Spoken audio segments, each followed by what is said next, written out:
What's up, YouTube? It's Henri again. Took a long break off of YouTube, but glad to be back. Just had to take some time, get my mind right, and figure out what I want to do with this channel. But I'm back at it, and got a lot of content for you guys. So hope you're ready. But in this video, I'm going to be breaking down a beat that I did a few months ago with Neff and Andre, two of my friends, and we went hard, so came out pretty good. I'm gonna break down. I think we got the loop from Splice, and just show you what we did on the beat. So here we go. All right, so I'm gonna go through and play the first beginning part of the beat here, and this loop we got from a kit in Splice. Not sure which kit, but here we go. Wow, Neff, this is great. Henri? Is that you? Tjay with the heat, boy.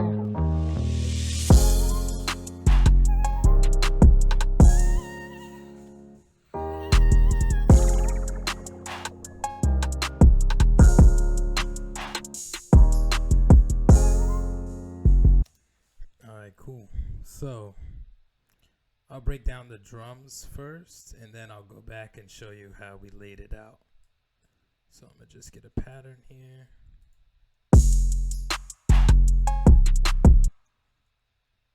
Okay. Starting off with the 808. I'm pretty sure I did the 808 pattern on this. And play it through.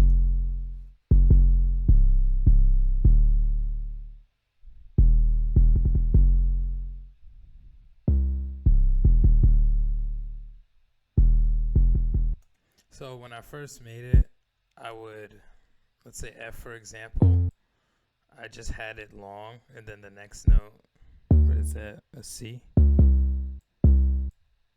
I would just have it like this, and I use the slice tool to like slice it up to add that bounce. But these just follow the root notes. Raised the velocity a little, lowered it on this triplet so it's not too like overbearing at that part. And yeah, sounds pretty good. So moving on, the kick.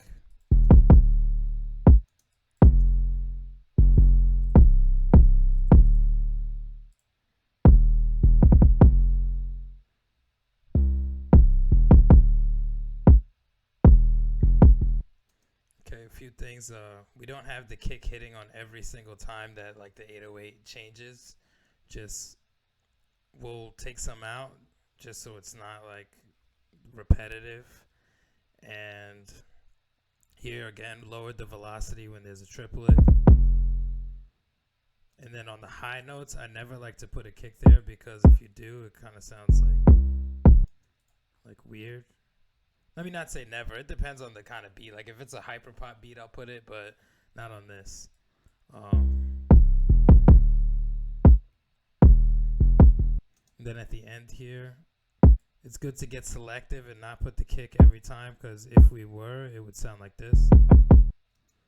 And I mean, it's okay, but doing this gives it a little bit of a different bounce.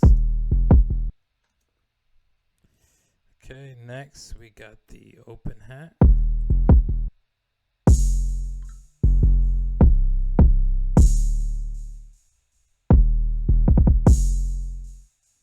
Pretty simple. I'll show you the mixer effects later, but just put that. Clap, standard clap. Nothing to show you there.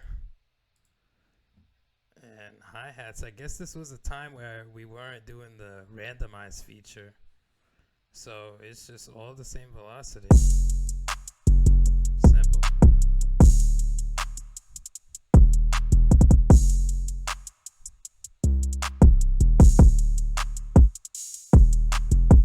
Just a few rolls in there. Next we got a tambourine, a chant, a few perks. I'll just turn them all on.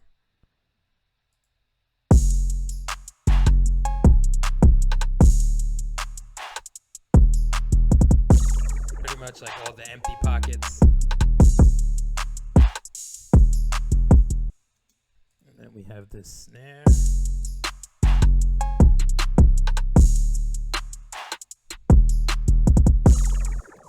right here, I believe we panned it to the left and right so you could hear it come out of different ears, just a little something different.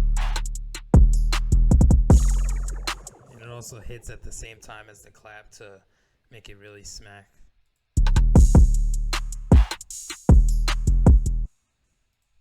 Okay, and I believe that's it for the drums, so let me turn all this back on.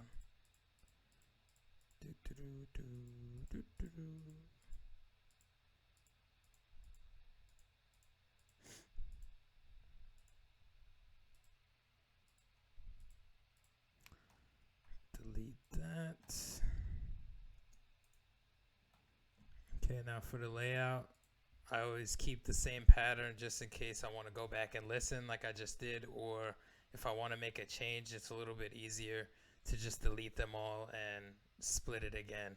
So right click, we split by channel, and I think we all took turns because we were making this beat, the three of us on TeamViewer, so we were all able to control and like put in what we wanted. So we took turns like laying it out and added what we wanted to add. So right here in the beginning, I guess it could be like a hook / pre-hook, and then we go into the verse. I usually do this twice, but for this beat, we just did it once, and we put all the drums right off the bat.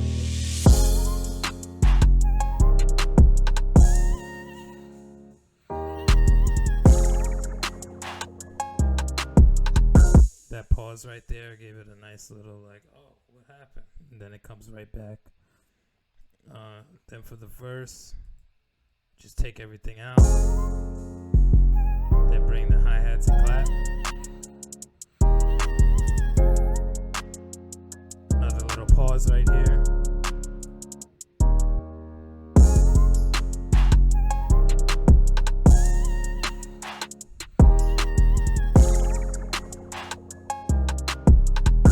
Crash cymbal coming up. It's a bridge before the chorus.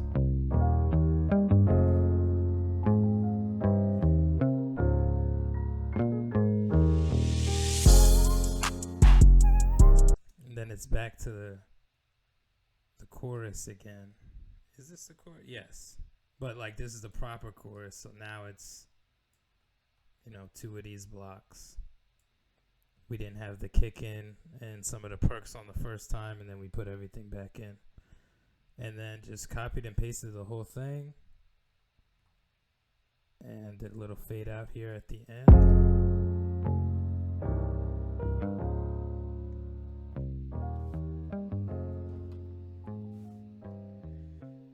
So yeah, after you lay out like a ton of beats, I've been doing this for a while, so it's kind of always the same thing and just change it a little each time. And depending on the loop, sometimes you don't even got to do too much. Like right here, we're using a loop and we want to like, you know, the listener doesn't know that it's a loop. They're trying to hear the other instruments and the pianos and whatchamacallit. So it's good to let the beat breathe. You know, we don't have to have drums going the whole time just because we didn't make the loop.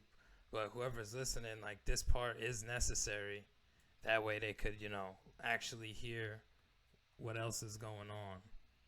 And it feels kind of weird sometimes when you're making a beat and you use a loop. It's like, oh, I'm not doing much. But like, just think of who the beat is for. Like, is it for the listener? Is it for the rapper? Like, they don't care about any of this stuff. So less is more sometimes, and I realized that over time. So that's it with that. For the mix, pretty standard. Most of the mixing is done here.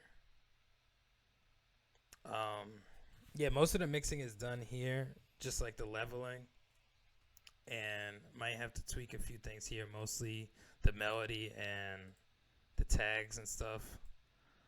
But let me play a part of the beat here with everything.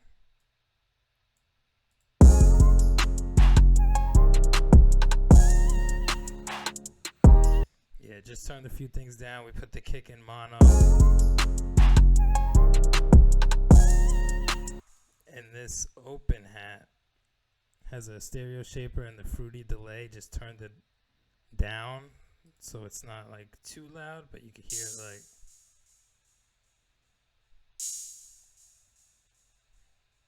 that's a nice little effect there. And some reverb on the clap, distortion. Don't think there's anything else. Yeah, everything else is pretty standard. Master. I have a few different ways of mastering now because we made this a while ago, but at the time I still do this now sometimes, it just depends. Just take the EQ, turn it up, and soft clipper at default settings. And this is just raising the volume, making the kick and the 808 hit into it. And listening to this mix, it's alright, but I could tell that the kick is like a little bit too loud. So if I were to redo this, I'd probably bring that down, but the beat's already done. But yeah, guys, I hope you guys enjoyed that video. I'm going to be breaking down a lot more beats, and they're mostly going to be melodic type beats. That's really what I'm focusing on right now. And if you're interested in making beats like this, I have a free kit that I just dropped, the All Love Drum Kit. So the link's going to be down below, completely free. Just a lot of good sounds for beats like this. So definitely check that out, and I'll see y'all on the next video.